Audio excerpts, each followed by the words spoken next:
Hello, guys. I'm finally here. I know, I'm sorry. I kept saying, like, all day, I'm gonna get this video up, I'm gonna get this video up, but, like, I had so much to do today, so I apologize. It took me a while to get to it. However, I've also had my brain going the whole day, like, ever since that affidavit came out, and I read it, and I was, like, freaking out.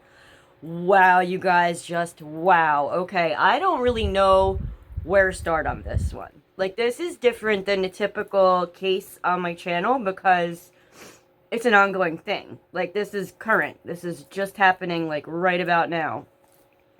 So, first things first, want to just give the little Willow warning again. She's up my butt like crazy. She's right now currently on her back with her paws up because she wants me to rub her belly.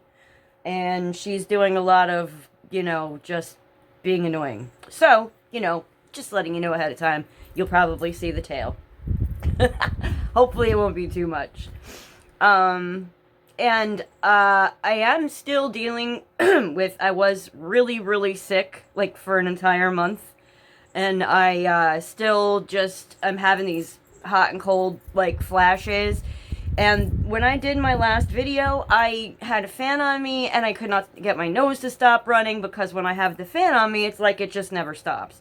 So today, I have the fan oscillating, so hopefully it won't be as bad, and I won't have to, like, be blowing my nose and all that crap again, because that was so annoying, and I really feel bad. Like, I was sniffling, and I couldn't even edit it all out, because it was, like, pretty much constant. So thank you so much for putting up with it. I apologize. I'm going to try and be better this time. So, the Idaho 4. You guys, like, since I started this channel, I wanted to do this video, but I didn't really, like, every time I was going to, something new happened. It just kept happening, and stuff kept rolling and rolling. It was just, like, the craziest thing. And I think this is probably the most, like, visual and, interactive with us, people. We've been so involved with this since it very first started. And, I mean, since, like, Chris Watts, we haven't seen something happen like this, like, unfold right in our faces. And it's been incredible. Let's first of all talk about this Brian Kohberger, right? Like, I mean, the dude thinks that he's a genius, and it turns out that he made so many stupid mistakes. Like, I can't believe this probable cause affidavit. It blew my mind. And it was so much better than the one that we got from Delphi. When they finally announced, like, the Richard Allen stuff, I was just furious because the police did such a bad job. And the affidavit had, like, nothing in it. Well, I mean, it had some stuff, but considering that all they have is a bullet that wasn't actually in a victim, I don't know if they're going to get a conviction. However, this particular case, you guys, Brian's in for it. He's just, like, done. He might as well, if I were him, I would probably just plead guilty. But I sort of think he's going to pull a Ted Bundy and, like, try to represent himself. Maybe. There's already so many similarities between him and Ted Bundy. And I know a lot of people are saying, no, that's not true.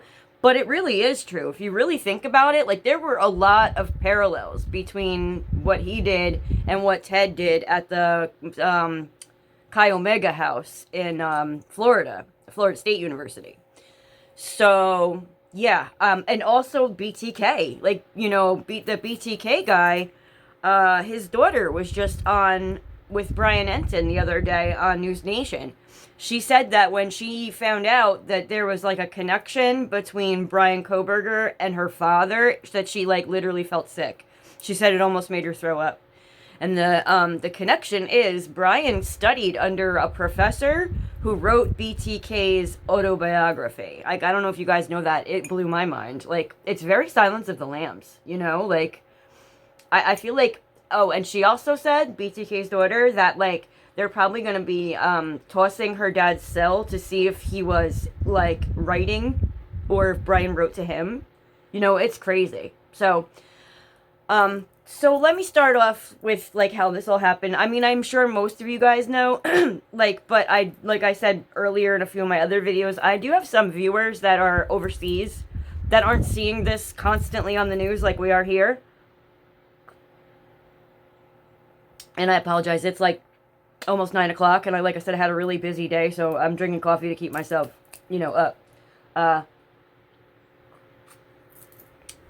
yeah, so, basically what happened was, on November 13th, at the University of Idaho, which is located in a small town called Moscow, like in Russia, but, the university has like 11,000 students, and the town of Moscow only has like 20,000 people-ish. So, like, most of the people that are in that town are students of the university.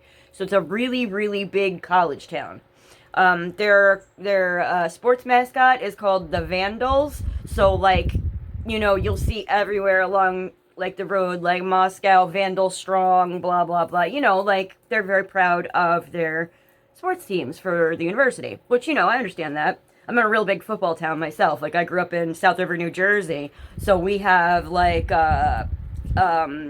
Theismann was, graduated from our school, and Drew Pearson, so, yeah, I understand. So, what happened was, on November 13th, well, November 14th, I guess it was the 13th. Yeah, it was the 13th. At around noon, the police got a phone call, like a 911 call, for an unconscious person possibly at this residence. And when they got there, they went in and they literally found like 4 bodies. Crazy. And like the most horrific scene that most of these cops have ever seen in their lives. 2 people on the 2nd floor and 2 people on the 3rd floor. This house was really set up very strangely. Let me show you guys a picture.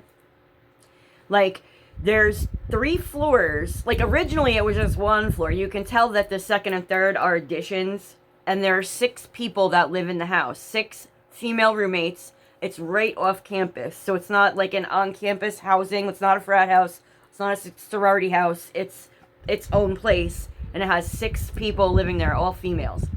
The ladies that live there are Kaylee Gonsalves. She was 21.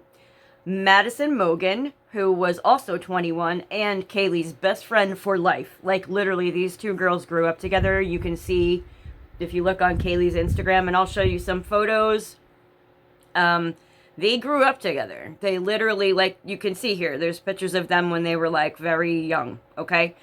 And basically, Kaylee's family considers Maddie just another daughter. And same with Maddie's family. They consider Kaylee a daughter. They're very, very close. And then the 3rd roommate, her name was Xana Kernodle. She was absolutely gorgeous, also 20 years old.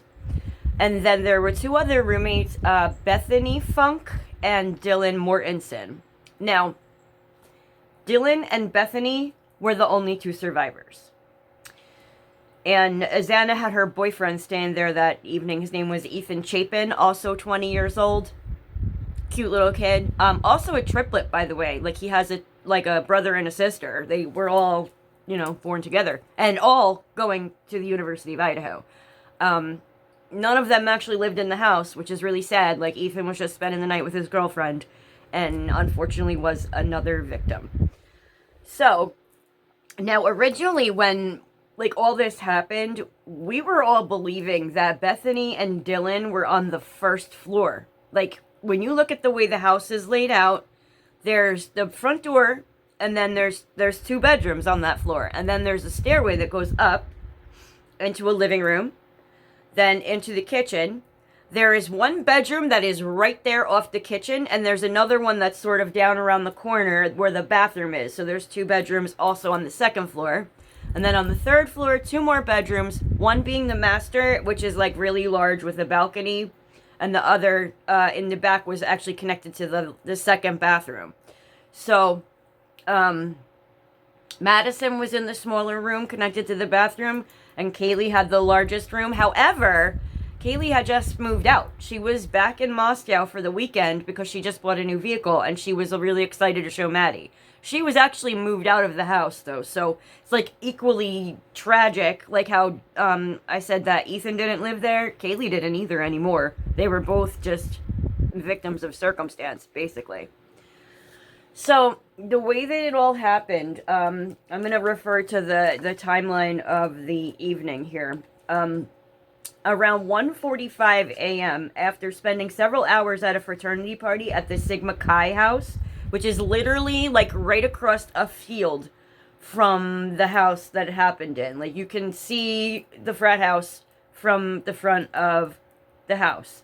And also from the frat house you can see the house. Like there's the only thing that separate them is a field, which is called the band field, BAND. Like I guess they have like probably like marching band functions and things, I would think, right? So they were Xana and Ethan was a member of Sigma Chi, so he lived there, and they were at a party there until 1:45 a.m. Now it turns out that Bethany, the roommate that lived downstairs, was also at that party, and she is the one that told investigators that Xana and Ethan were there until around 1:45, at which time they went home. Around 1:56, Kaylee and Madison got back home because between 10:30 and 1:56 they were at a bar called the Corner Club, which is just like right around the corner. And it's I guess it's like probably the most popular hangout around there. And Maddie and Kaylee were the only ones that were 21, so that's why they were out at a bar when everybody else was partying at the frat house and at home, like. Oh, and Bethany and Dylan, I don't know if I mentioned, but they were also 20. They were not of age to be drinking in a bar. So Kaylee and Maddie, when they left the Corner Club, they went on foot. They walked to the grub truck. They have like one of those buses. It's like a big truck that is there serving. I think it's like pasta, like mac and cheese and stuff, and they serve late night, like for the people coming out of the bar that are hungry and they want their carbs, and let me show you this photo that was came out from the Corner Club. You'll notice that it's Kaylee and Maddie. Kaylee's the one in the white, like it's like a light gray sweatshirt, and she's got like the lighter colored jeans on and sneakers. And Maddie's wearing a pink crop top, some jeans, and like a black jacket that looks like it's way too big on her. I was thinking maybe it's her boyfriend's, I'm not sure, but yeah, that jacket looks huge on this poor little girl. And then, like, in the photo, you see the two girls are speaking to someone, and I'm pretty sure that person with the hat is Kaylee's boyfriend, ex-boyfriend. Like, they were, like, on a break, Kaylee's family said that Kaylee was notorious for this. Break up, get back together, break up, get back together. But they actually, like, they adopted a puppy together. They were, like, sharing custody of the puppy. His name was Murphy. Totally adorable. Look how cute this puppy is. I mean, come on, little Murphy. Oh, blah, blah, blah. Okay. I get stupid around animals. So, let me think. Okay, yeah, I think that's Jack. And then there's a man sitting in the corner on a bar stool. I think that his name is Adam, and he is a bartender at the Corner Club. And there's another guy in a white hoodie with a hat. His name is also Jack. Kaylee's boyfriend, the guy that I was just talking about, his name is Jack. So that his Jack with the last name starts with D. Okay? Still not really comfortable with naming. Well, you know what? At this point, I can, because everybody knows that he's innocent. Kaylee's boyfriend, ex-boyfriend, his name is Jack Ducour. And then we have the other Jack with the white hoodie. His name is Jack Showalter. Jack S. A lot of people thought that it was him at first. Myself included. For a minute, I was a little suspicious of the dude, because after Kaylee and Maddie left the grub truck, left the club, they went to the grub truck, and Jack Showalter walked with them. Not Kaylee's boyfriend, but the other Jack. I guess he was just being friendly, making sure they got there safely and stuff, because they were drinking for hours, 10:30 until 1:30, that's quite a lot of drinking, and witnesses all said that Madison in particular, Maddie, was very, very drunk. Like, she smelled like alcohol, she was bumping into people, how girls do. And I guess Kaylee was not as drunk. I think maybe possibly, and I'm just guessing, I think Kaylee was just drinking beer, where Maddie was probably doing shots. Guessing. Don't know. But, so anyway, Jack walked them to the grub truck, and the grub truck happens to live stream the whole time that they're open. So, on Twitch. So we have this video of Kaylee and Maddie walking up to the grub truck. They ordered pasta carbonara and waited about 10 minutes for it to be ready. And you see lots of other kids coming around, and like there's a larger guy. His name was Joe Vidot, V-I-D-O-T. He put out a TikTok because everybody thought, basically, when you see Maddie and Kaylee walk up to the truck, they have the Jack Showalter with them. And Jack has his, well, he's not wearing the hood on his head when they walk up. He's just wearing a hat. And it looks like when he gets there, like, it almost looks like he looks at the truck and, like, gets nervous and turns his hat around, puts his hood up, and kind of, like, steps in the back. Like, it looks a little shady. But I think it was probably just all coincidental, okay? Because the kid didn't do anything. So that Joe guy, the larger guy, like you'll see in the photo, like here, I'll show you a little photo of the grub truck crowd here, and you'll see the guy in the brown, the larger guy in the brown, that's Joe. Joe went on TikTok, like immediately after this happened, and he said that Jack S., the guy in the hood, his vibe wasn't bad. He was there to, make sure the girls were safe and, like, walk them home, okay? So, and he didn't even know who he was. He just said the guy in the hoodie. Like, because they were all having, like, casual conversation while they were waiting for their food. Like, I mean, totally normal, right? But everybody was, like, speculating because, like I said, Jack comes off a little weird in the video. And Kaylee and Maddie ordered an Uber to go home from the grub truck. And when it shows up, they kind of, like, just get in the Uber and leave. And it looks like Jack is, like, left in the dust. Like, it's kind of messed up in a way. Like, he walked them there. You'd think that, like, he could at least share their Uber. I don't know. Maybe he lived closer to the grub trucker and they would just figured he'd just go. I don't know. But it did look a little suspicious when they left. And the dude, Jack was like, hey. You see him go, like, and then he walks off in another direction. A lot of people were like, oh, they left him there. He got pissed and went and killed them. That's crazy. You know what I'm saying? Like, but, I mean, I even thought it for a little while, because he did look a little suspicious. And nobody had any idea at first who this was. Like, this Brian dude, ugh, what a maniac. And he came out of nowhere, but I'll explain all that later. Okay, so far so good with the fan thing. I'm not like, sweating to death, and also not running like an idiot. Alright, so, when I'm doing this all from memory, you guys, like, I'm not, like, gonna, because I feel like I've wanted to talk about this so long. I've got, like, it's all in my head. I don't really need to be, like, except for the times. That's when I'm looking at my phone, thing here. And when I get to the probable cause affidavit later, I'm gonna read that word for word for you guys, because, wow, it's mind-blowing. Alright, so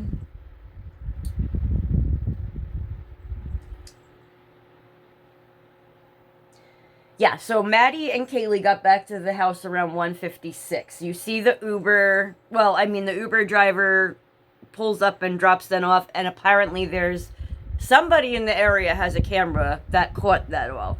And the Uber driver immediately called Moscow PD and said, like, I was the one that dropped them off, so they made sure that they cleared him right away. They also cleared Jack Showalter right away. And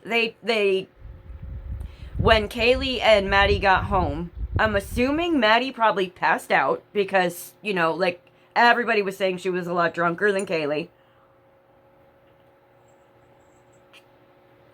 And, I'm assuming that Maddie probably passed out and Kaylee was blowing up, here comes Willow, blowing up Jack's phone, Jack Decor, which, like I said, that's her on and off boyfriend.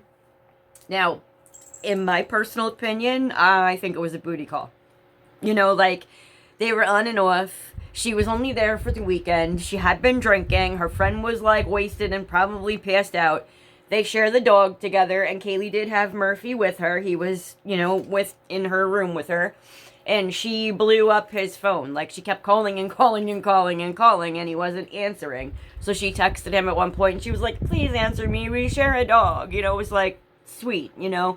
And then there were 3 calls from Maddie's phone to Jack, which I think that was Kaylee too. I think she was like, oh, he won't answer me on my phone, maybe he'll answer Maddie. So I think she just took Maddie's phone and called him 3 times.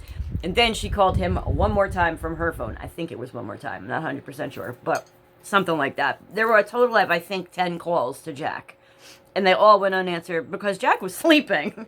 I guess he must have left from the corner club and went straight home to bed, because after the grub truck and all that, when Kaylee was calling him, I'm pretty sure he was already passed out. And the police cleared him like this, just like they cleared Showalter and the Uber driver.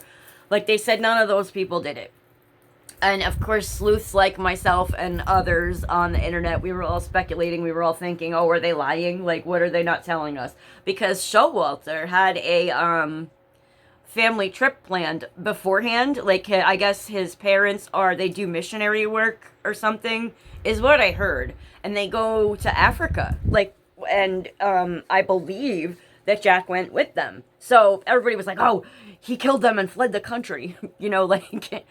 I don't know. And then there was an interview with Kaylee's family, and they said that they felt like the cops were clearing people too quickly, which I think they were just in the same mindset as we all were, because we didn't have a suspect for such a long time.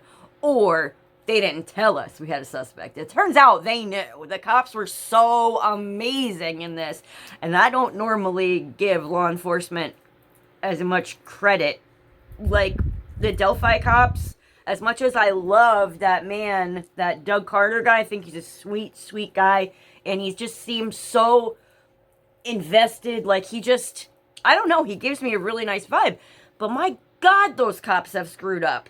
Like, it blows my mind how bad they I mean, the dude that actually killed those girls went to them the day after it happened. And they didn't even know that for 5 years. Like, hello?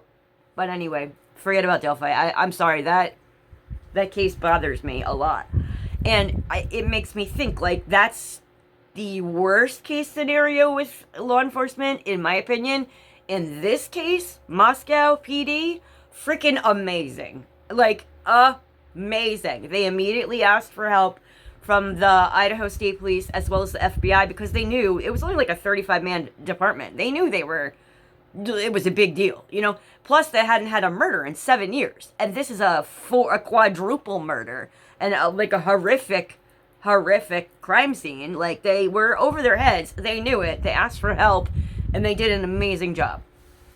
So, all right.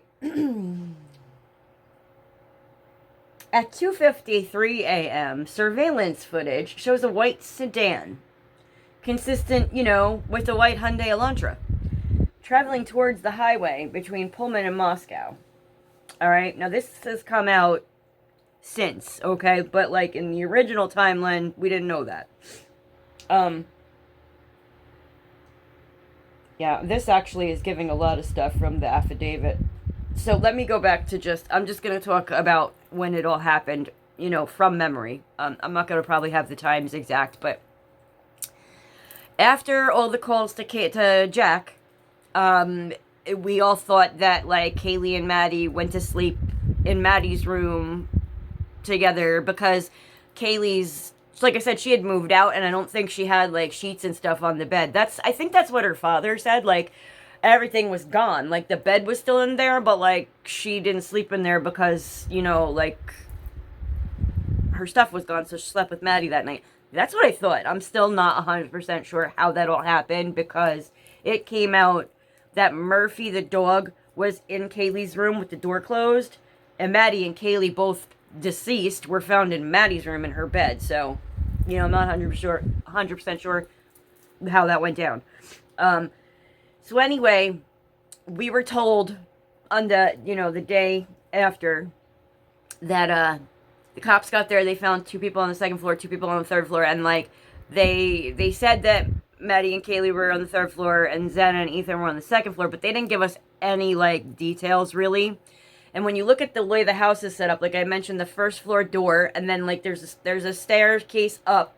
2nd floor, you have the living room, the kitchen, and the 2 bedrooms, one being Xana's, One we thought was empty. But it turns out, check it out, you guys, one of those 2 rooms was Xana, the other one was Dylan. So Bethany was the only one that was down on the first floor.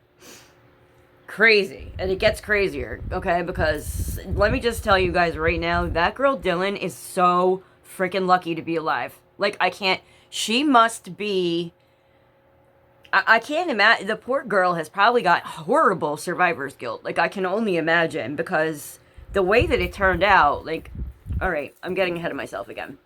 Alright, so,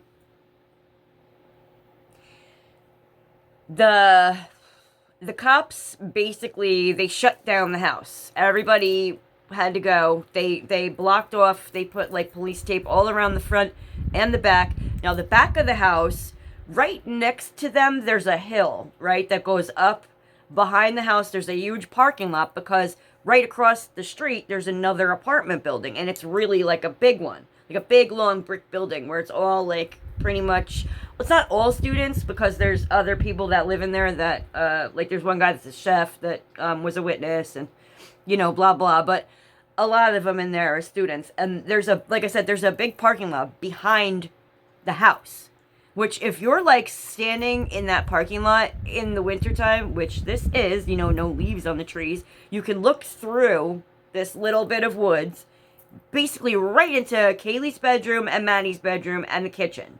Okay? Because the kitchen on the second floor is like the whole area that you can see. And then right above that, there's a balcony. It goes all the way down, but only Kaylee's room has the door. Maddie's has a window, but Kaylee's has the door.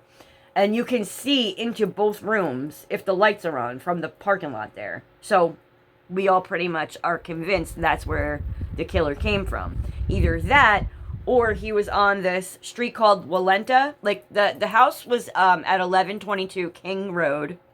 And parallel to King is this Walenta. Alright? And it's like there's a hill. Like, Walenta's up here, King is down here. The house sits in between, and there's like the parking lot, and then Walenta, right?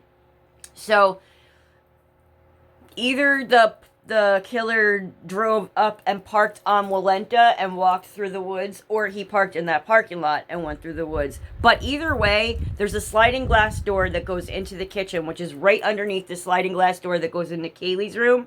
So we all think, or we thought, that he went in the sliding glass door to the kitchen. And we were right. It came out in the affidavit today that that is how he went in. So, I'm trying to think the best way to tell you guys the whole story here. Alright.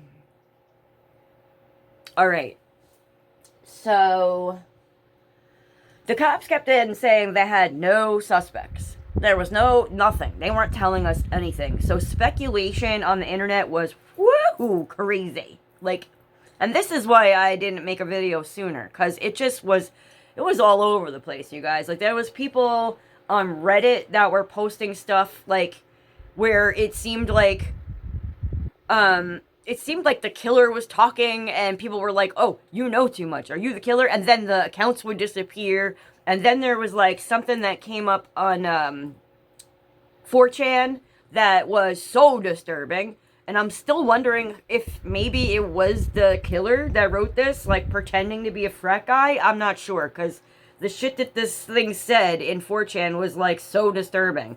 I made a little video about that. And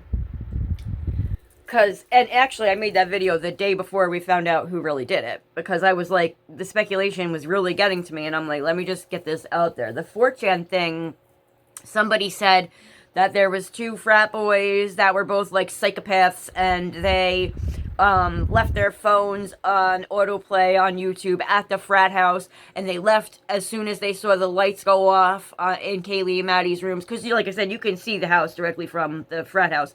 So this person claimed that these 2 guys left, and they came back within 19 minutes, and they killed everybody, and it was because Ethan said that one dude's balls were shrinking from doing steroids, and they might be gay, and he walked in on, it was so stupid, but it was, like, really disturbing, because the person, like, he had, like, nicknames for people, and it just seemed like he really knew them. So I still, like, right now am wondering if maybe the killer wrote that on 4chan, because 4chan has got, like, it's like anonymous, and I'm wondering if he did that to, like, try to throw people off, because people were talking about it, like, people were thinking, like, oh, maybe it was the frat guys. And I just thought, like, it's not Jack or Jack. Like, I got to the point where I myself believed fully that Jack, Kaylee's boyfriend, and Jack Showalter didn't do anything. So I made a video. You'll see, if you want to watch it on my channel, it's called You Don't Know Jack or something. Which I thought that was funny, ironically, because his name was Jack. Well, they're both Jack. There's a lot of Jacks in this story. Anyway, so it was it was like 6 weeks that we were all speculating and going crazy. Like, well, on December 7th, the police did come out and say that they wanted our help finding a white Hyundai Elantra that was between 2011 and 2013, I believe, because it was seen in the area and they thought that the people in the vehicle might have information, like trying to say that they thought they were witnesses, you know, when the actual driver turned out to be the murderer, because I'm getting there, and actually I'm getting there pretty much now. So on December 30th, and it was so crazy, you guys, so crazy when this broke. I was like, what? Because the guy got caught in Pennsylvania, and I am in New Jersey, and I lived in Pennsylvania for 9 years. And, I mean, I didn't live where they found this guy. His name is Brian Christopher Kohberger. And my first video, I screwed up. I thought it was Kohberger, so I spelled it wrong. But it's Kohberger. It's Kohberger. And, the guy was from Albrightsville, Pennsylvania, which is in the Poconos. I know the Poconos very well because my father's best friend built a house there when I was around 10 years old, and we has a daughter who is 1 year younger than me, and she is like a family member, like a cousin to me. Like, we grew up together, very close, and I spent a lot of time there, like, just being with her. And like, when I got my driver's license, I went up to visit. Like, it was one of the first places I went by myself. I thought I was so cool because I drove 2 hours from New Jersey to the Poconos, and I'd go up there and stay overnight and see my friend. And then my mother's sister moved up there too, and that's my godmother, so I used to go up there to see her a lot too. So anyway, my point is, I'm very familiar with the area where this guy was from, so I was surprised, right? Because this is all the way out in Idaho. I was not thinking it was going to be somebody so close to home. So, and it's not like physically close to me, but it's close to my heart. Like, it's an area where I have a lot of people I love. So it was pretty mind-blowing, you know? And the way that they caught him is just, you guys, the cops were amazing in this. They were so amazing. And I know I keep saying it, and I apologize, but, like, that's how good they were. Like, it's just crazy. So, I'm pulling up the probable cause affidavit so that I can read it to you guys in a minute. So, Brian was home for the holidays with his mother and father in their house. Here's a picture. Yeah, so I guess it was a SWAT team completely surrounded the house at like 3 in the morning, like busted windows, when it went in like crazy style. Well, I can't even imagine. His poor parents must have had a heart attack. Like, shoo, if my parents would kill me. I'm not a murderer, it would never happen, but you know what I mean. Like, I think they were completely shocked because their little son, Brian, who turns out to be the murderer, and you can't convince me otherwise, you guys, this affidavit is mind-blowing. He is totally guilty. I don't even care if innocent until proven guilty. When I tell you what's in this affidavit, you're gonna be like, dude doesn't even stand a chance. He might as well just plead guilty now. But anyway, he won't, because the son of a bitch is a PhD grad student at Washington State University, which, guess what, is 10 minutes away from University of Idaho in Moscow. It is literally 10 minutes away. And when we were all thinking that the guy was an Idaho student, he wasn't. He was a Washington student, but so freaking close. And a PhD, you guys. Like, the dude was very smart. And guess what? Criminology. Yeah. The dude's been studying criminals for years. He actually put up on Reddit a couple of years ago a survey asking ex-cons how they feel when they commit a crime. Like, you can take the survey, like, if you want. It's on Reddit. I actually, here's the screenshots. I got those. Yeah, so I don't want to leave anything out, and I didn't make notes, so I apologize. Like, I'm trying to get all this out just from my head.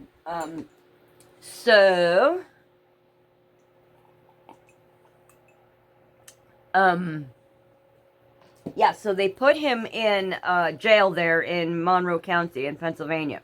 And it was crazy because when the news first broke, everybody was saying Scranton. He's caught in Scranton. And I'm like, Scranton? Scranton isn't in... Because then they said Monroe County Jail. I'm like, what? I think Scranton's in, like, Lackawanna County? I'm not sure. I'm not 100% sure, but I know it isn't in Monroe County. All right, because I know Pennsylvania.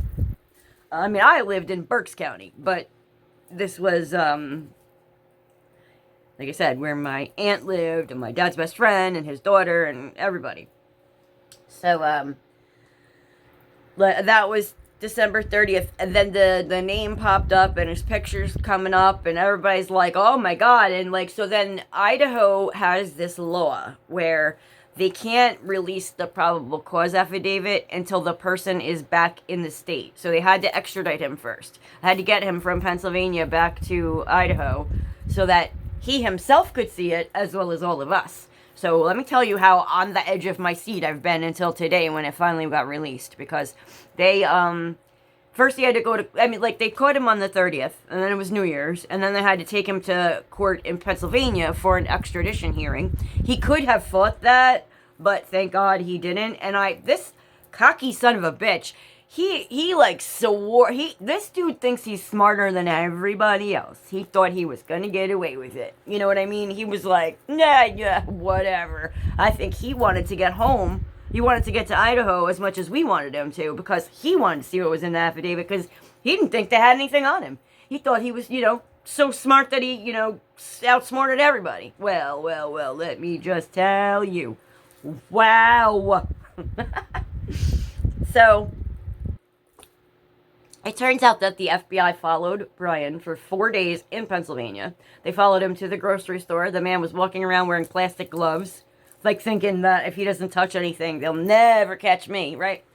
I don't know. And then information started coming out about how weird the dude is. His high school friend said that he used to be a heroin addict. Well, first of all, he was fat. He was, like, really overweight. Let me see. I think I can find that picture. So, and then, like, this girl, her name's Casey, and she went to high school with him, her and her brother. And her parents, too, have come out and given statements as well. Like, these people, like, really have given us a lot of information and insight on how this Brian was when he was younger. And that was, like, really kind of a screw-up weirdo. Like, I mean, he started out, like, kind of normal. I guess he got bullied a lot when he was fat. So his solution, instead of, healthily losing weight, the dude went on the heroin diet. Like, straight up. He was on heroin for a couple years while he was in high school.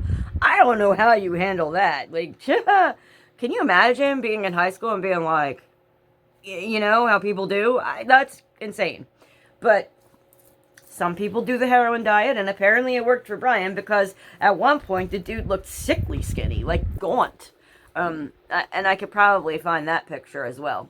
And then after he lost the weight, he got this, like, crazy attitude, and he turned into a bully. Like, he went from being bullied to turning into a bully. And then he was working as a security guard in the high school area district where he went to school, which, weird having him around kids. I wonder if he's done any kind of crime previously, like maybe that's why he was so convinced he was going to get away with this, because he had never been in the system. His DNA wasn't in the system. His fingerprints, he'd never been arrested for anything. Like, he had a clean record. Which, also, like, how do you do heroin for a couple years and never get in trouble? Like, that's pretty crazy. And also, like, is there really a lot of heroin in the Poconos? That blows my mind a little bit. Because there aren't even, like, really cities up there. I don't, but anyway, my brain thinks, I mean, I've got a lot of friends that have been in and out, and, like, with the recovery and whatnot, like, I know how it works, and I just can't imagine how you could be a high school student on heroin in the Poconos. But the dude did it. Apparently at one point he had no vehicle, so he asked this girl Casey to drive him around, and like didn't tell her that that's what they were doing, but he was buying heroin. I don't know. As part of the story that she told about like what he was like, and the brother, her brother said that he got like really mean, and he would like he would talk down to him like all the time, and like he make him like out to be like a sissy and the F word that, you know, means gay. You know what I'm talking about? So yeah. So this dude, Casey's brother, sorry, cut Brian off. And I guess Casey saw him in 2017 at a wedding, I think. And that was the last time that she saw him. They did say though that his family, like his mom and dad, are like super nice. They're like his mom's like a substitute teacher, which that's what my mom did, and his dad was a custodian in the high school. So both his parents worked in the school, and they knew all the kids, and like everybody says that his parents and his family are like nice people. I mean, you know, that happens. Sometimes nice people have complete assholes for kids, and that is the case here. So, sorry guys, I probably should have wrote something down. But, anyway, like, after the stuff came out from Casey, and they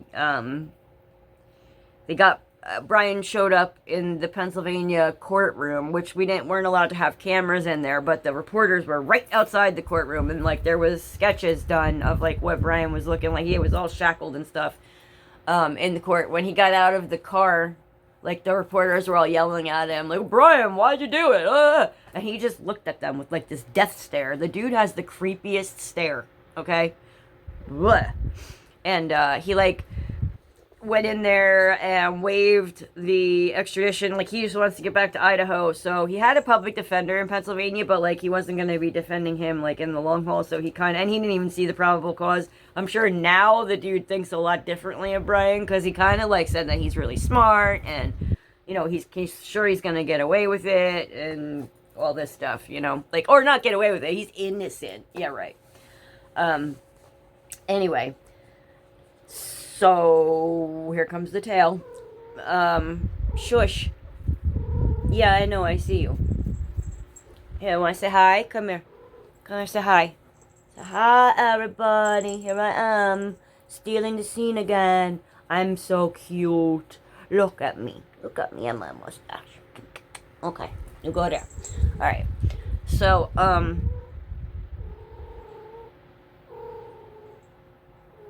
you sound like a pigeon. Yeah, I know. She's so cute. Anyway, yeah, she makes me lose my train of thought. She is cute though, right? Like, look at that little baby. Alright. So, yeah, so they basically, 6 o'clock in the morning, was it yesterday? Yeah. They, took Brian out of Pennsylvania, and they put him on this Pennsylvania State Police teeny weeny little prop job plane that they had to stop for gas, I think, in like Illinois. Like, it couldn't even make the whole trip in one shot because it was such a small plane. And I've been on one of those once. Oh my god, it's so scary. Especially because we were going over the Rocky Mountains, me and my dad, when we were going on one of those vacations I was telling you guys about in my Gabby video. Like, I think it was Glacier Park in Montana where we were going, and, like, the first part of the trip was on a, like, regular plane, but, like, we had to fly from one city in Montana and into another one, and it was, like, right over the Rockies, and the plane was so little, there was only, like, 10 passengers. I literally screamed every time we hit turbulence. It was terrifying. Totally off topic, I know, but, like, I was surprised to see how little this plane was. And they probably had, like, 20 agents on. They treated Brian like he was Hannibal Lecter. Like, yeah, had a bulletproof vest on. I was surprised he wasn't strapped to a backboard with a mask on his face. Like, there was so many cops with him. Which, I mean, understandably, the dude is, like, extremely dangerous. Anyway, so, like, all the news agencies were waiting at the little airport when he got there, and they only, like, got a glimpse of him, and finally he got to the Lada, Latah County Jail, which, ironically, Moscow is the county seat in the county where he's being prosecuted. So they had to drive this huge motorcade right through Moscow to get him to the jail, which, get this, the county jail is, like, so little that it's in the basement of the courthouse, which is, like, funny to me because in Reading, Pennsylvania, where I was, they had, like, a basement jail, too, under the courthouse, but it was only for, like, holding people. It wasn't, like, a jail. Like, that's the actual jail out there, and it only holds, like, I think they said 36 inmates? That's crazy to me. I mean, I've seen county jails, like, that have, like, thousands of people, so it just blows my mind that the whole county only has, like, 36 spots for prisoners. But the sheriff said that Brian would be in solitary confinement, of course, but also, like, very clear, I don't know how to put it. I want to say, like, suicide watch, but that's not the same thing. He's just being watched because he's, like, dangerous, and they want to make sure that they keep him very, very safe and none of the other inmates go at him, because of course everybody, like, hates him, right? I mean, this was a major crime. So yeah, so he just said, like, they're gonna make sure he's you know, protected, watched, the whole bit. Alright, so let me go ahead and explain to you guys why they got Brian, okay? This probable cause affidavit is the best thing I think that ever has come out. It's amazing. I will put, like, I'm gonna put it, screenshots here on the screen, like, as I'm reading it, so you guys can, like, see it. But yeah, let's start off. It says, Exhibit A, statement of Brett Payne. I suppose Brett is one of the police, the guy who wrote this. So, you guys, it's so good. It's a little bit long, so I apologize, but here, let's get to it. The below information is provided by Brett Payne, who is a duly appointed, qualified, and acting peace officer within the county of Latah, state of Idaho. Brett Payne is employed by Moscow Police Department in the official capacity or position of corporal, and has been a trained and qualified peace officer for approximately 4 years. Corporal Payne is being assisted by members of the Idaho State Police and agents of the Federal Bureau of the FBI. I can't say the word apparently today. Investigation. Duh. So, on November 13th, 2022, at approximately 4 o'clock p.m., Moscow Police Department Sergeant Blaker and I responded to 1122 King Road in Moscow, Idaho, hereafter called the King Road residence. Come on, Willow. She's literally right in front of my camera. Can you not? Bubba, over here. You know, I don't know why I call her that. I've been calling her Bubba for like a few months now. It was like I was calling her baby, and it just turned into Bubba. Anyway, she's over there now, so we're good. To assist with scene security and processing of a crime scene associated with 4 homicides. Upon our arrival, the Idaho State Police ISP forensic team was on scene and was preparing to begin processing the scene. The MPD Moscow Police Department Officer Smith, one of the initial responding officers to the incident, advised he would walk me through the scene. Officer Smith and I entered the King Road residence through the bottom floor door on the north side of the building, which is the front door downstairs. Officer Smith and I walked upstairs to the second floor. Officer Smith directed me down the hallway to the west bedroom on the second floor, which I later learned through Xana's driver's license and other personal belongings found in the room was Xana Kernodle's, hereafter Kernodle room. Just before this room, there was a bathroom door on the south wall of the hallway. As I approached the room, I could see a body, later identified as Kernodle's, laying on the floor. Kernodle was deceased with wounds which appeared to have been caused by an edged weapon. Now, I just want to mention that for a long time, and until this came out, we did not think that Xana was on the floor. We had heard, like, here and there that Ethan was on the floor. We heard he was in the doorway. We just heard that Xana was in the bed and Ethan was on the floor. Apparently it's the opposite way, although I'm not sure where Ethan was because it doesn't exactly... It says he was in the room, but not, like, on the bed, off the bed, doesn't say. I want to mention real quick, there was something that came out that said that one of the girls, I didn't say who, but one of the girls was beaten so badly in the face that every bone was broken and she was unrecognizable. And I wonder if it was Xana because how he said that he had to identify her with her license. I don't know. It's just an idea. I could be totally wrong. That even might be not true because that is not from an official source. I just heard that somewhere else. Also in the room was a male, later identified as Ethan Chapin, hereafter Chapin. Chapin was also deceased with wounds later determined. Autopsy report provided by Spokane County Medical Examiner, redacted.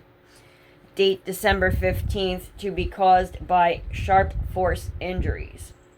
I then followed Officer Smith upstairs to the third floor of the residence. The third floor consisted of 2 bedrooms and 1 bathroom. The bedroom on the west side of the floor was later determined to be Kaylee Gonsalves, hereafter Gonsalves' room. I later learned from review of Officer Nunez's body camera that there was a dog in the room, Murphy, when Moscow police officers initially responded. The dog belonged to Gonsalves and her ex-boyfriend Jack Ducour. I found out from my interview with Jack Ducour on November 13th that he and Gonsalves shared the dog. Officer Smith then pointed out a small bedroom on the east side of the third floor. This bedroom shared a wall with Madison Mogan's, hereafter Mogan, bedroom, which was situated on the southeast corner of the third floor. As I entered this bedroom, I could see 2 females in the single bed in the room. Now that sounds like she had one of those, like a tiny bed, like I have, a single bed. And I have heard that Kaylee was on top of Maddie, and I don't know if this is true either because it doesn't specify. But I heard that Kaylee was in her room with the dog, and when she heard something, she left him in there, closed the door, and went to check on Maddie, walked in on Brian killing Maddie, and then that Kaylee put up a heck of a fight, and he kind of pushed her onto the bed, and she was like on top of Maddie. But I don't know if that's true.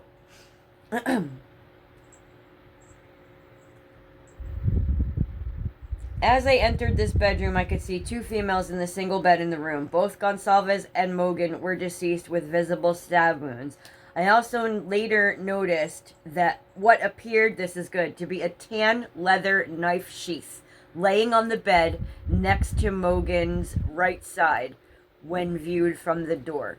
The sheath was later processed and had K-Bar, USMC, and the United States Marine Corps Eagle Globe and anchor insignia stamped on the outside of it. Now, on the day of, the police said that it was a K-Bar knife, but then they were like, oh, like a K-Bar knife. Like, they didn't want to give it away that it was definitely a K-Bar knife. But here you go. It was a K-Bar knife. The Idaho State Lab later, this is great, later located a single source of male DNA, suspect profile, left on the button snap of the knife sheath. Mr. Genius left the freaking knife sheath on Maddie's bed. Hello? He's so smart, right? He can outsmart everybody. Yeah. Okay.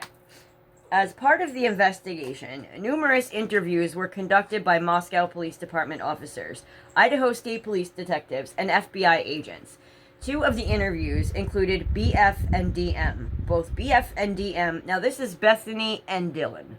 Bethany Funk and Dylan Mortensen. And this is where, wow. Like, you know how I was telling before that Dylan is so lucky? Here's why. Both BF and DM were inside the King Road residence at the time of the homicides and were roommates to the victims. BF's bedroom was located on the east side of the first floor of the King Road residence. Based on numerous interviews conducted by MPD officers, ISP detectives, and FBI agents, as well as my review of evidence, I have learned the following of the first floor of the King Road residence.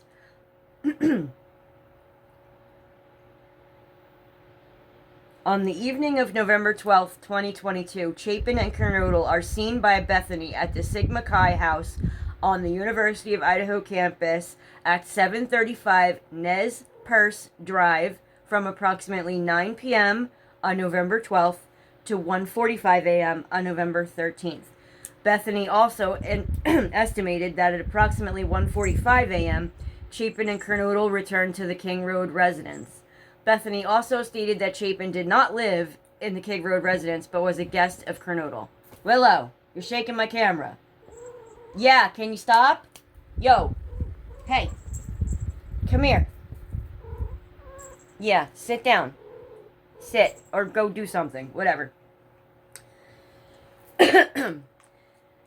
Gonsalves and Mogan were at a local bar, the Corner Club, at 202 North Main Street in Moscow. Gonsalves and Mogan can be seen on video footage provided by the Corner Club between 10 p.m. on November 12th and 1:30 a.m. on November 13th. At approximately 1:30 a.m., Gonsalves and Mogan can be seen on video at a local food vendor called the Grub Truck at 318 Main Street in downtown Moscow. The Grub Truck live streams video from their food truck on the streaming platform Twitch, which is available for public viewing on their website. The video was captured by law enforcement. A private party, redacted, reported that he provided a ride to Gonsalves and Mogan. This is the Uber driver.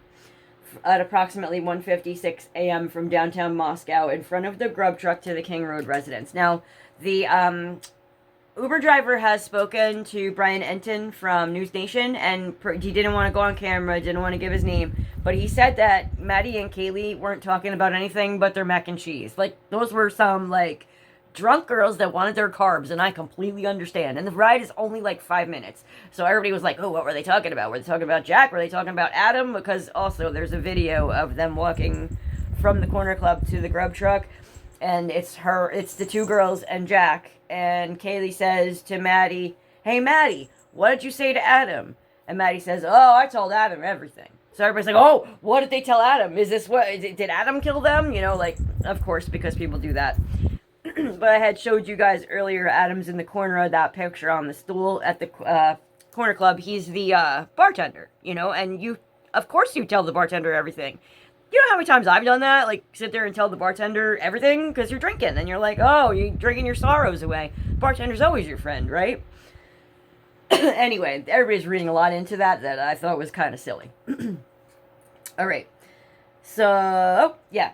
He dropped them off at the King Road residence.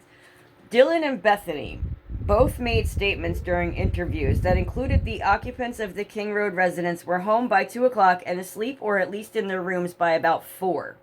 This is with the exception of Kernodle. Now here's a new one. The Kernodle who received a DoorDash order at the residence at 4 a.m.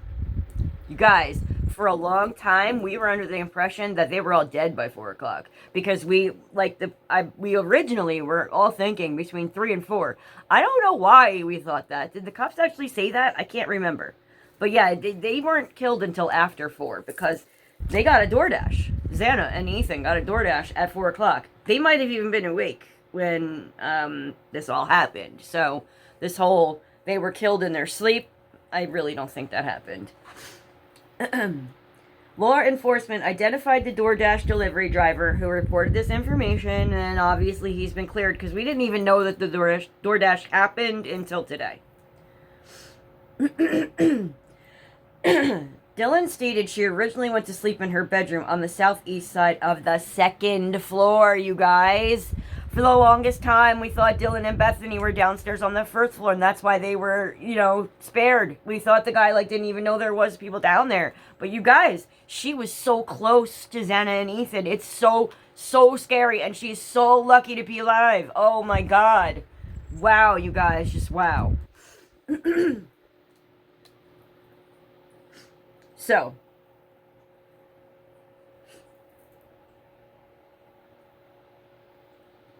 yes, so Dylan stated she was awoken at 4 o'clock a.m. by what she stated sounded like Gonsalves playing with her dog in one of the upstairs bedrooms, which were on the third floor.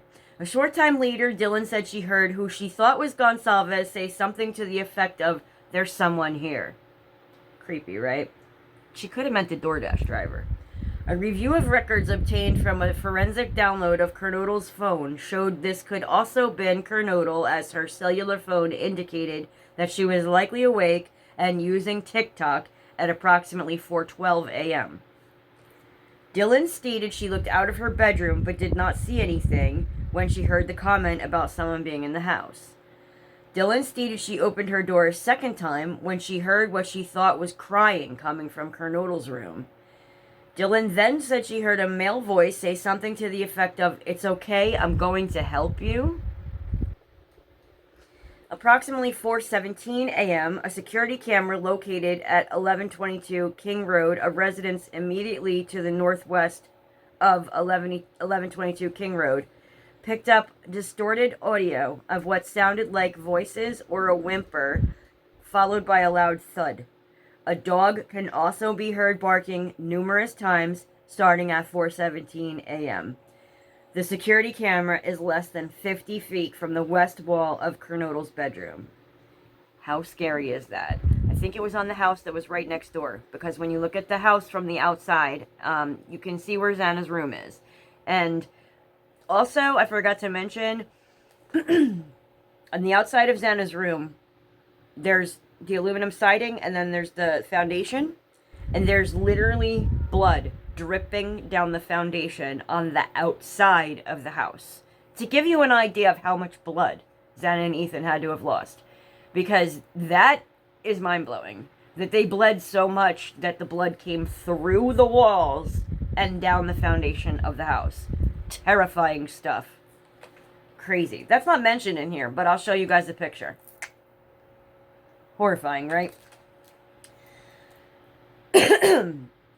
So, Dylan stated she opened her door for a third time after she heard the crying, and this is crazy.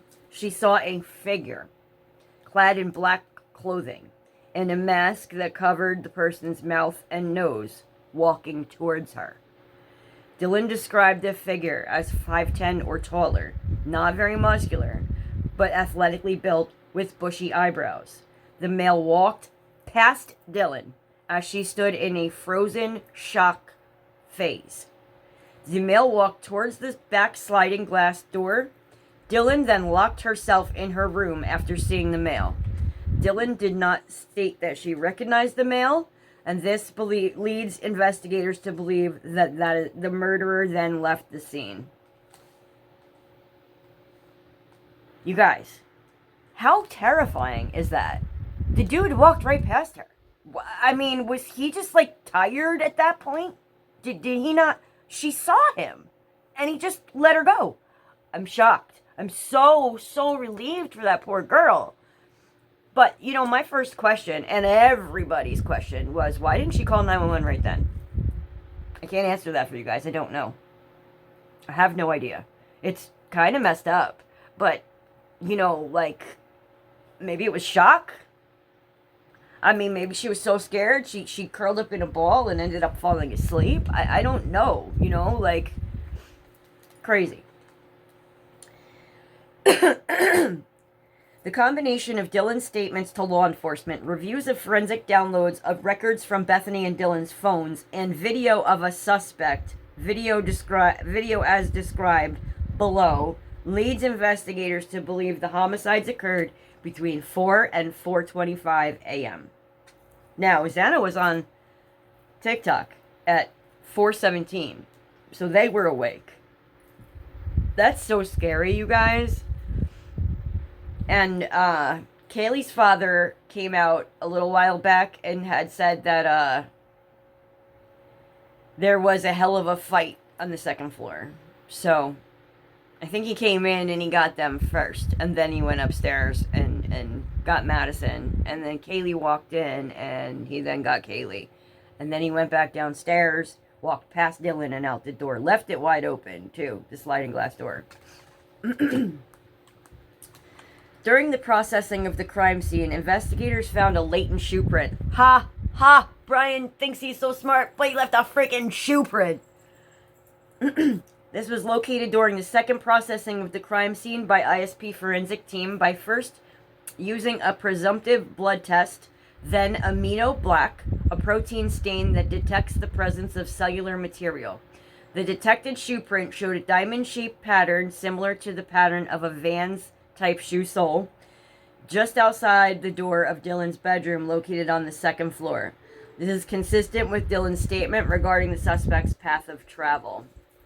As part of the investigation, an extensive search, commonly referred to in law enforcement as a video canvass, was conducted in the area of the King Road residence. This video canvass was to obtain any footage from the early morning hours of November 13th in the area of the King Road residence and surrounding neighborhoods in an effort to locate the suspect or suspect's vehicle traveling to or leaving from the King Road residence. This video canvass resulted in the collection of numerous surveillance videos in the area from both residential and business addresses.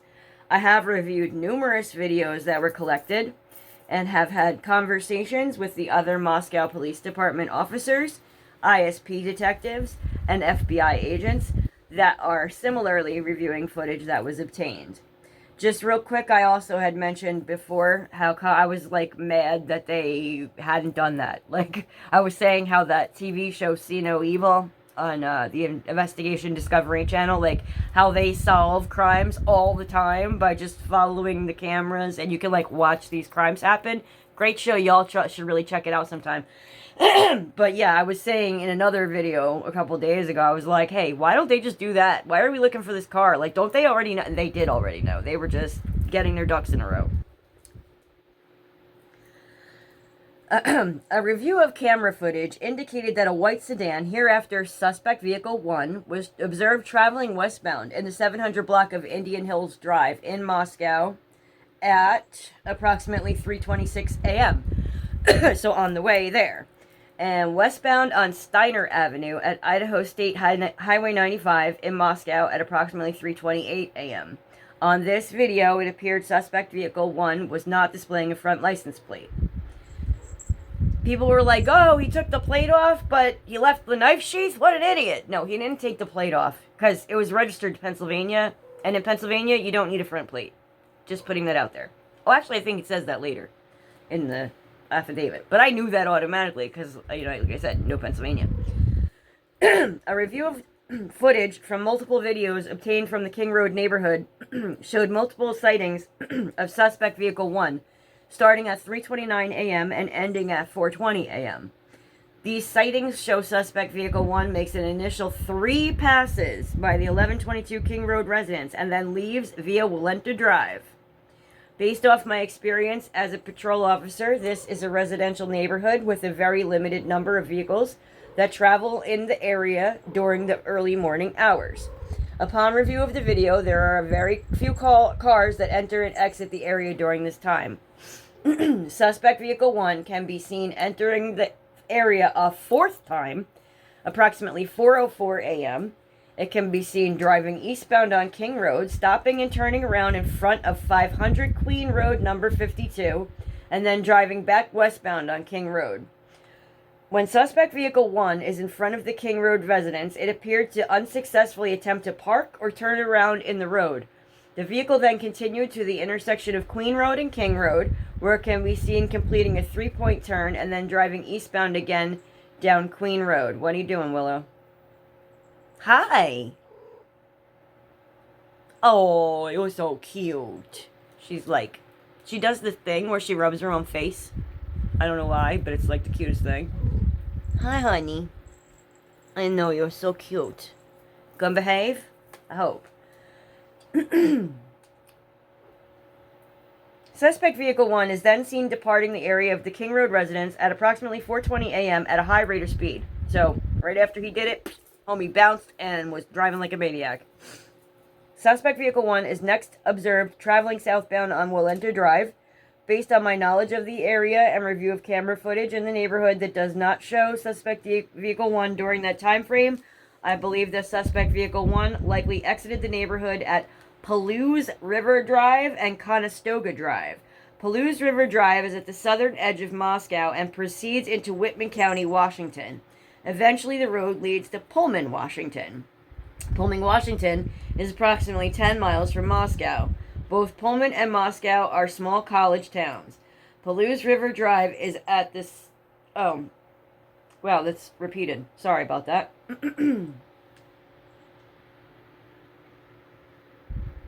I apologize. I'm having an issue here with my tablet. Give me 1 sec. Here we go. Sorry, guys. 1 minute.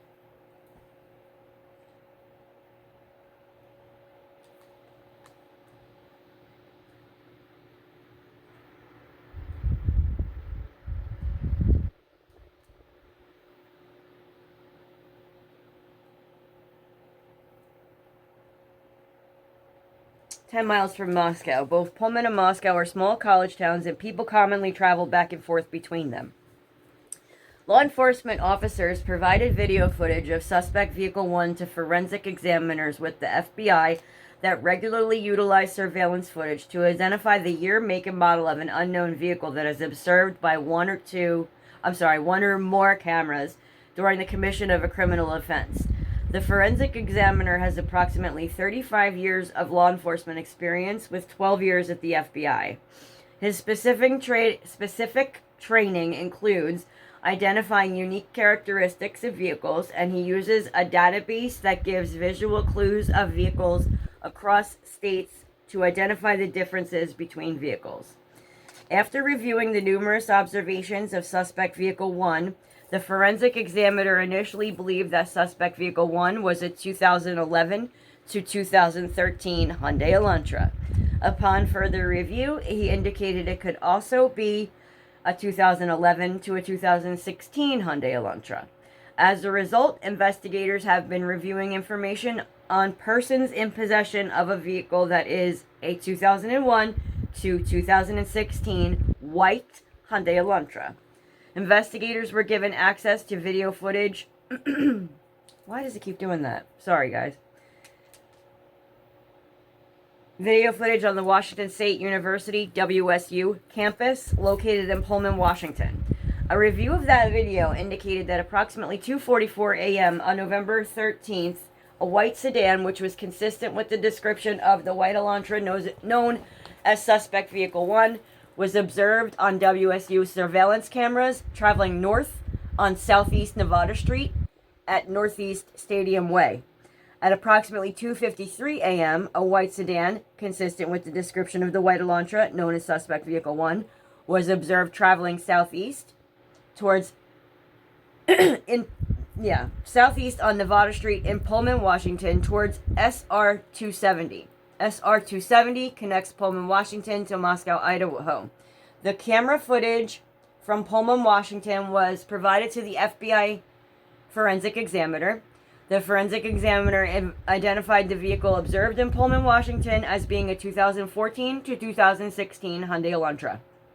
At approximately 5:25 a.m., a white sedan, which was consistent with the description of Suspect Vehicle 1, was observed on 5 cameras in Pullman, Washington, and on WSU campus cameras.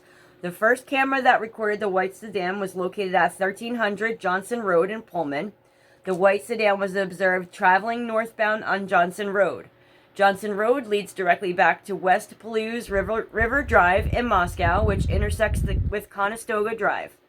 The white sedan was then observed turning north on Bishop Boulevard and northwest on SR 270. At approximately 5:27 a.m., the white Elantra was observed on cameras traveling northbound on Stadium Way at Nevada Street, Stadium Way at Grimes Way, Stadium Drive at Wilson Road, and Stadium Way at Cougar Way. Then there's a photo. It says depiction showing Moscow and Pullman. And they have like a map, and it's the crappiest map. Like, you can't see shit on it. I don't even know why they included it. Like, another YouTuber was like, why didn't they just use Google Earth? You could see it so much better. But anyway, I digress. It says depiction shows white Elantra's path of travel, not to scale. And then there's another map. And it says, white Elantra seen leaving WSU campus, white Elantra seen returning to WSU campus, 1630 Northeast Valley Road. Arrows are camera locations and indicate vehicle direction of travel. Again, you can't read shit on the map. It sucks. I kind of wish they do a second release with, like, just the, like, information on, or just show us those maps, like, clearly, because it's hard. You can't see them at all. I'll show you. Oh, right, I'm supposed to be putting these pictures up anyway. I forgot about that, so you'll see them. On November 25th, Moscow police asked area law enforcement agencies to be on the lookout for white Elantras in the area. On November 29th, at approximately 12:28 a.m., Washington State University, WSU, police officer Daniel Tiengo queried white Elantras registered at WSU. As a result of that query, he located a 2015 white Elantra with a Pennsylvania license plate, LFZ 8649.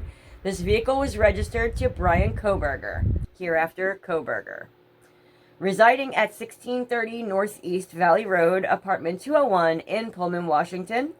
1630 Northeast Valley Road is approximately 3/4 of a mile from the intersection of Stadium Way and Cougar Way. Last camera location that picked up the Elantra. They literally watched him drive from Moscow to his apartment. Brian is not as smart as he thinks he is. The same day, at approximately 12:58 a.m., WSU officer Curtis Whitman was looking for a white Hyundai Elantra and located a 2015 white Hyundai Elantra at the 1630 Northeast Valley Road in Pullman in the parking lot. 1630 Northeast Valley Road is an apartment complex that houses WSU students. Officer Whitman also ran the car, and it returned to Kohberger with a Washington tag.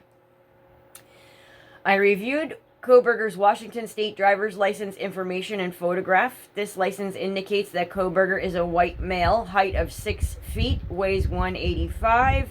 Additionally, the photograph of Kohberger shows that he has bushy eyebrows. Kohberger's physical description is consistent with the description of the male Dylan saw inside the King Road residence on November 13th. Now, guys, I keep saying Dylan.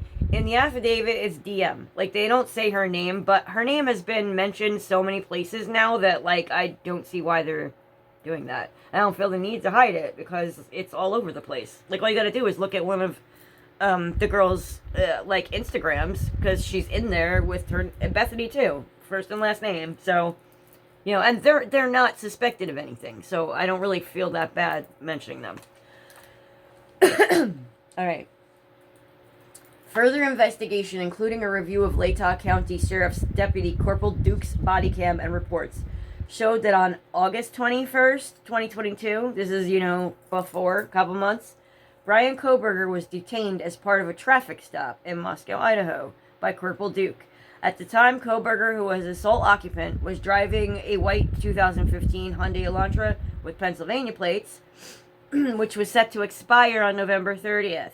So everybody that said he went real quick and changed the plates right after the homicides because he was trying to hide, I mean, maybe, but he had to anyway because his tags were going to expire on the 30th. And he wanted to drive all the way home. He couldn't do that with expired tags. So, you know what I mean? He switched from Pennsylvania, one plate on the back, because that's all you need, to Washington, plate on the back, plate on the front. And he did that on the 30th. During the stop, which was recorded via a law enforcement body camera, Kohberger provided his phone number. It's redacted, but the last 4 digits are 8458. Hereafter, 8458. As his cellular telephone number. Investigators conducted electronic database queries and learned that the 8458 is a number issued by AT&T. On October 14th, 2022, that's my daughter's birthday, Brian Kohberger was detained as part of a traffic stop by WSU police officer. Upon review of that body camera and report of the stop, Kohberger was the sole occupant and, again, driving the white Hyundai Elantra with Pennsylvania plates LFZ 8649. On November 18th, 2022, according to Washington State Licensing, Kohberger registered the 2015 white Elantra with Washington and later received Washington plate CFB 8708.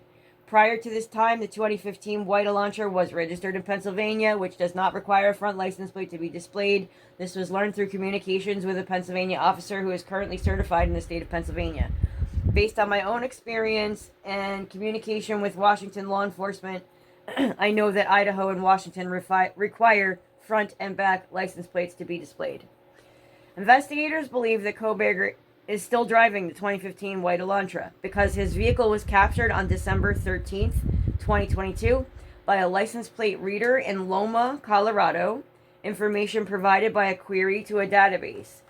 Kohberger's Elantra was then queried on December 15th, 2022 by law enforcement in Hancock County, Indiana. On December 16th, 2022 at approximately 2:26 p.m., surveillance video showed Kohberger's Elantra in Albrightsville, Pennsylvania, where he lives, where his parents live. The sole occupant of the vehicle was a white male whose description was consistent with Kohberger. Kohberger has family in Albrightsville, Pennsylvania, learned through a TLO search and locate tool database query. Based on information provided on the WSU website, Kohberger is currently a PhD student in criminology at Washington State University. Pursuant to records provided by a member of the interview panel for Pullman Police Department, we learned that Kohberger's past education included undergraduate degrees in psychology and cloud-based forensics. These records also showed Kohberger wrote an essay when he applied for internship with the Pullman Police Department in the fall of 2022. Dude tried to be a cop. Wow. Or, at least intern with the cops. That's crazy. Your tail. Sorry, guys. Total blackout. She just stuck her tail right up against the camera. Kohberger wrote in his essay that he had interest in assisting rural law enforcement agencies with how to better collect and analyze technological data in public safety operations. Kohberger also posted a Reddit survey, which I mentioned before, which can be found by an open source internet search. The survey asked for participants to provide information to understand how emotions and psychological traits influence decision making when committing a crime. You guys, what a lunatic. And you can hear her, right? She's over there cooing like a pigeon. She's like, I do it back to her when she does it. I'm like, yeah, She's so cute. All right. Hi. What? I know. You're so cute. Oh, God. Here you are again. What do you want? Don't rub on that. You're going to knock it over. Yeah. Sorry, guys. All right. As part of this investigation, law enforcement obtained search warrants to determine cellular devices that utilize cellular towers in close proximity to the King Road residence on November 13th between 3 and 5 a.m. After determining Kohberger was associated to both the 2015 white Elantra and the 8458 phone, investigators reviewed these search warrant returns. A query of the 8458 phone in these returns did not show the 8458 phone utilizing cellular tower resources in close proximity to the King Road residence between 3 a.m. and 5 a.m. Dude shut his phone off. Alright? Doesn't matter, because they still tracked him. but he shut it off between 3 and 5 because he thought he was smarter than everybody. Based on my own training, experience, and conversations with law enforcement officers that specialize in the utilization of cellular telephone records as part of investigations, individuals can either leave their cellular telephone at a different location before committing a crime or turn their cellular telephone off prior to going to a location to commit a crime. This is done by subjects in an effort to avoid alerting law enforcement that a cellular device associated with them was in a particular area where a crime was committed. I also know that on numerous occasions, subjects will surveil an area where they intend to commit a crime prior to the date of the crime. Depending on the circumstances, this could be done a few days before or for several months prior to the commission of the crime. During these types of surveillance, it is possible that an individual would not leave their cellular phone at a separate location or turn it off since they did not plan to commit the offense on that day. So check this part out. On December 23rd, 2022, I applied for and was granted a search warrant for historical phone records between November 12th at 2022 at 12 a.m. and November 14th at 12 a.m. for the 8458 phone held by the phone provider AT&T, approximately 24 hours preceding and following the times of the homicides. On December 23rd, pursuant to that search warrant, I received records for the 8458 phone from AT&T. These records indicated that the 8458 is subscribed to Brian Kohberger at an address in Albrightsville, Pennsylvania, and the account has been open since June 23rd, 2022. These records also included historical cell site location information, CSLI, for the 8458 phone.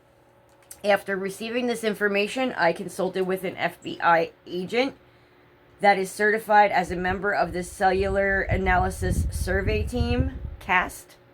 Members of CAST are certified with the FBI to provide expert testimony in the field of historical CSLI and are required to pass extensive training that includes both written and practical examinations prior to be certified with CAST, as well as the completion of yearly certification requirements. Additionally, the FBI CAST special agent that I consulted with has over 15 years of federal law enforcement experience, which includes 6 years with the FBI. From information provided by CAST, I was able to determine estimated locations for the 8458 phone from November 12th, 2022 to November 13th, 2022, the time period authorized by the court.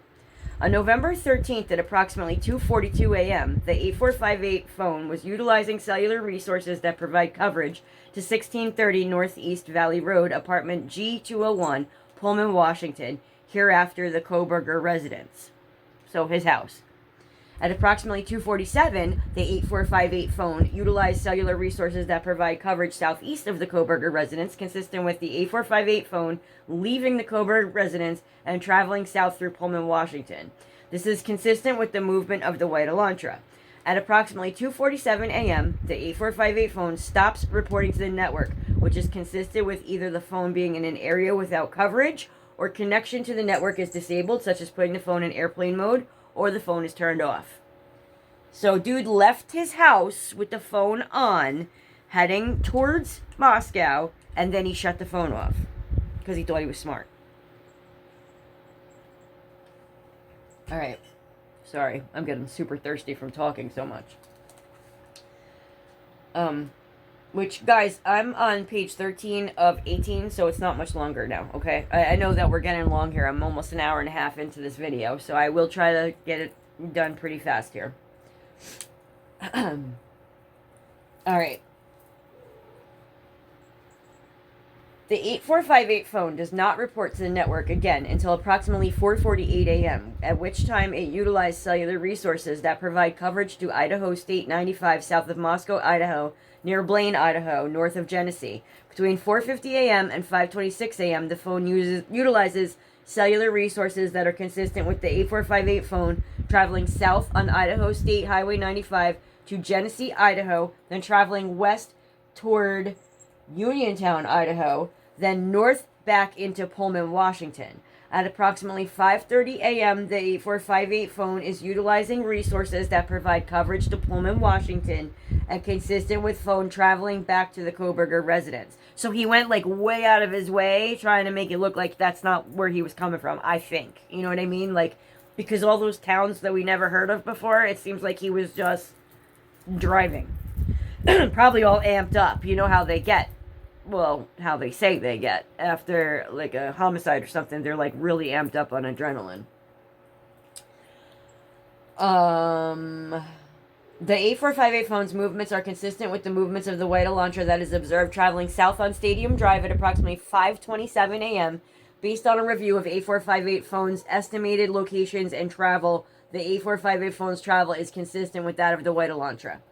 Further review indicated that the 8458 phone utilized cellular services on November 13th, 2022 that are consistent with the 8458 phone leaving the area of the Kohberger residence, listen to this, at approximately 9 a.m., traveling to Moscow, Idaho. Specifically, the 8458 phone utilized cellular resources that would provide coverage to the King Road residence between 9:12 and 9:21 a.m. Now, mind you guys, the police were not called until 11:50. Dude went all the way home, realized, oh shit, the sheath, and went back. Went back, you guys. He went back at 9 o'clock, and he got there at 9:12, and he left at 9:21. Probably couldn't find it and didn't want to go back in the house. Or maybe he did go back in the house and left the front door wide open. Because you remember somebody said that the front door was wide open? Actually, no, that was at 8:30. So I don't know. Maybe. I don't think he went back in. I think he probably went back and, like, was looking on the ground, hoping he dropped it on the ground. He didn't know it was laying right there next to Maddie. What an idiot. Wow, I love it. All right. The 8458 phone next utilized cellular resources that are consistent with the 8458 phone traveling back to the Kohberger residence and arriving to the area at 9:32 a.m.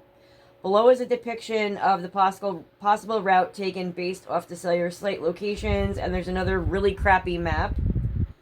Investigators found that the 8458 phone did not connect to a cell phone tower that provides service to Moscow on November 14th, 2022, but investigators do not believe that the 8458 phone was in Moscow on that date. The 8458 phone has not connected to any towers that provide service to Moscow since that date. So after the morning of, after the 9 o'clock trip back there, because I think he was looking for the sheath, he never went back. Based on my training experience and the facts of this investigation thus far, I believe that Kohberger, the user of the 8458 phone, was likely the driver of the white Elantra that is observed departing Pullman, Washington, and that this vehicle is likely suspect vehicle 1. Additionally, the route travel of the 8458 phone during the early morning hours of November 13th, 2022, and the lack of the 8458 phone reporting to AT&T between 2:47 and 4:48 a.m. is consistent with the Kohberger attempting to conceal his location during the quadruple homicide that occurred at the King Road residence. On December 23rd, 2022, I was granted a search warrant for Kohberger's historical CSLI from June 23rd, 2022 to current prospective location information and a pen register / trap and trace on the 8458 phone to aid in efforts to determine if Kohberger stalked any of the victims, in this case, prior to the offense. Conducted surveillance on the King Road residence, was in contact with any of the victims' associates before or after the alleged offense, any locations that may contain evidence of the murders that occurred on November 13th, 2022, the location of the white Elantra registered to Kohberger, as well as the location of Kohberger. Now, this is another crazy fact. On December 23rd, 2022, pursuant to that search warrant, I received historical records for the 8458 phone from AT&T from the time the account was opened in June 2022. So he got the whole thing. After consulting with CAST Special Agent, I was able to determine the estimated locations for the 8458 phone from June 22nd to present, this time authorized by the court. The records excuse me, for the 8458 phone show the 8458 phone utilizing cellular resources that provide coverage to the area of 1122 King Road on at least 12 occasions prior to November 13th, 2022. All of these occasions, except for one, occurred in the late evening and early morning hours of their respective days. Homie was stalking them, and he went there 12 separate times in the middle of the night, probably to stare into the windows. What a creepy SOB. One of these occasions, August 21st, the 8458 phone utilized cellular resources, providing coverage to the King Road residents from approximately 10:34 p.m. to 11:35 p.m. At approximately 11:37 p.m., Kohberger was stopped by Leda County Sheriff's Deputy Corporal Duke, as mentioned above. The 8458 phone was utilizing cellular services consistent with the location of the traffic stop during this time, which was Farm Road and Pullman Highway. This dude gets pulled over all the time. Further analysis of the cellular data provided showed the 8458 phone utilized the cellular resources on November 13th, 2022, consistent with the phone traveling from Pullman, Washington to Lewiston, Idaho, via U.S. Highway 195. At approximately 12:36 p.m., the 8458 phone utilized cellular resources that would provide coverage to Kate's Cup of Joe coffee stand, located at 810 Port Drive, Clarkston, Washington. Surveillance footage from the U.S. Chef's store, located at 820 Port Drive, Clarkston, Washington, was adjacent to Kate's Cup of Joe and showed a white Elantra, consistent with suspect vehicle 1, drive past Kate's Cup of Joe at a time consistent with the cellular data from the 8458 phone. At approximately 12:46 p.m., the 8458 phone then utilized cellular data in the area of the Albertsons grocery store at 400 Bridge Street in Clarkston, Washington. Surveillance footage obtained from the Albertsons showed Kohberger exit the white Elantra, consistent with the suspect vehicle, at approximately 12:49 p.m. Interior surveillance cameras showed Kohberger walk through the store, purchase unknown items at the checkout, and leave at approximately 1:04 p.m. And then they have another map. I know you're probably like, what does that have to do with anything? What it has to do is they were just watching him and making sure that that is indeed his phone and his vehicle. And, you know, they're just providing numerous instances of proof of that. Like I said, amazing police work. Additional analysis of records for the 8458 phone indicated that between approximately 5:32 and 5:36 p.m., the 8458 phone utilized cellular resources that provide coverage to Johnson, Idaho. The 8458 phone then stops reporting to the network from approximately 5:36 p.m. to 8:30 p.m. That is consistent with the 8458 phone being in the area of the 8458 phone traveled in the hours immediately following the suspected time the homicides occurred. Oh, all those places he was driving that day. Yeah. On December 27th, 2022, Pennsylvania agents recovered the trash from Kohberger's family residence in Albrightsville, Pennsylvania. That evidence was sent to the Idaho State Lab for testing. On December 28th, 2022, the Idaho State Lab reported that a DNA profile obtained from the trash and the DNA profile obtained from the sheath identified a male as not being excluded as the biological father of suspect profile. At least 99.9998% of the male population would be expected to be excluded from the possibility of being the suspect's biological father. Boom, Brian, they got your ass, and they didn't even have to use Ancestry.com or 23andMe. It wasn't done like that. They took his garbage, and they freaking tested his father's DNA up against that knife sheath, and boom, they got you, they got you, they got you. It's amazing. Based on the above information, I am requesting an arrest warrant be issued for Brian C. Kohberger, date of birth 11/21/1994, for burglary at 1122 King Street in Moscow, Idaho, and 4 counts of murder in the first degree for the murders of Madison Mogan, Kaylee Gonsalves, Xana Kernodle, and Ethan Chapin. I declare under penalty of perjury pursuant to the law of the state of Idaho that the foregoing is true and correct. Affidavit date 12/29/2022. Boom. How incredible is that, you guys? They have him. He's not getting away with this. I don't even think that they can mount a defense. Like, he is so caught. But anyway, I'm gonna end this video now because it's gone on like really long and I don't want you guys to like hate me.